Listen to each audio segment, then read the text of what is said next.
কতটুকু আছে, দ্বিতীয়ত হচ্ছে যে সেটাকে গ্যাপটাকে কমিয়ে নিয়ে আসার জন্য কী ধরনের পলিসি সাপোর্ট বা ইন্টারভেনশন সরকার থেকে দেওয়া দরকার, সরকারের আসলে রোলটা কি হবে এই পুরো প্রসেসে, সেটাকে আমরা দাঁড় করানোর চেষ্টা করেছি।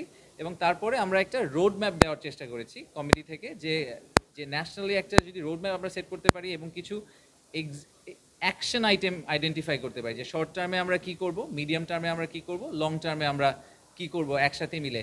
এবং এটা তো একটা ইকোসিস্টেমের মতো, যেখানে একাডেমিয়া, সরকার এবং ইন্ডাস্ট্রি সবাইকে মিলে এবং আমাদের নন রেসিডেন্ট বাংলাদেশের সাহায্য নিয়েই আমাদের কাজটা করতে হবে। এটা সরকার একা চেষ্টা করলেও পারবে না, আবার কোনো একটা পার্টি একা চেষ্টা করলে আসলে বেশি দূর যেতে পারবে না।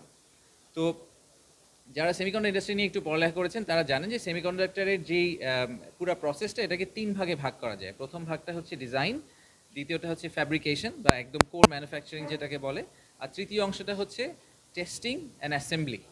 তো আমাদের ইন্ডাস্ট্রিটা এই মুহূর্তে বাংলাদেশে আসলে মোস্টলি ডিজাইন সাইড নিয়ে কাজ করে, এবং সবচেয়ে বড় ইনভেস্টমেন্টের আসলে মানে যদি আমি একদম ইকুইটি ইনভেস্টমেন্ট বা ফাইন্যান্সিয়াল ইনভেস্টমেন্টের কথা বলি, সেটা আসলে প্রাইমারিলি করতে হয় ফ্যাব্রিকেশন প্ল্যান করতে। আমি একটা এক্সাম্পল দিই যে খুব রিসেন্টলি ইন্ডিয়াতে, ভারতে একটা ফ্যাব্রিকেশন প্ল্যান্ট নিয়ে টাটা গ্রুপ কাজ করছে। তাদের ওই প্ল্যান্টের তারা এস্টিমেটেড ইনভেস্টমেন্ট বলেছে, জাস্ট একটা ফ্যাব্রিকেশন প্ল্যান্ট, সেটার এস্টিমেটেড ইনভেস্টমেন্ট হচ্ছে প্রায় $12 বিলিয়ন।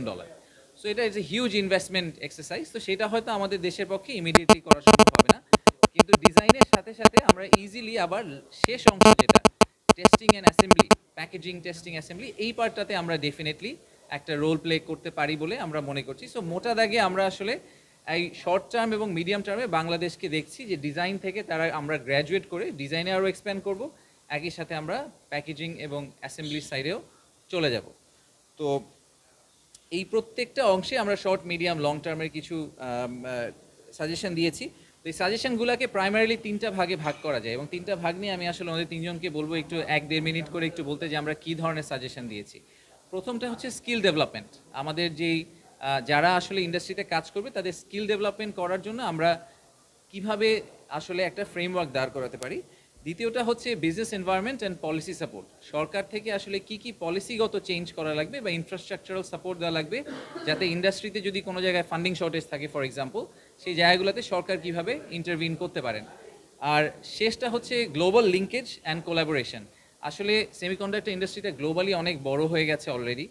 আমরা তাইওয়ানের কথা অনেক শুনি, মেইনল্যান্ড চায়নার কথা শুনি, আমেরিকার কথা শুনি, জাপান, কোরিয়ার কথা শুনি, এবং এইসব দেশে আমাদের অনেক দেশেই অনেক বড় বড় কোম্পানিতে আমাদের বাংলাদেশি নন রেসিডেন্ট অনেকে অলরেডি কাজ করছেন।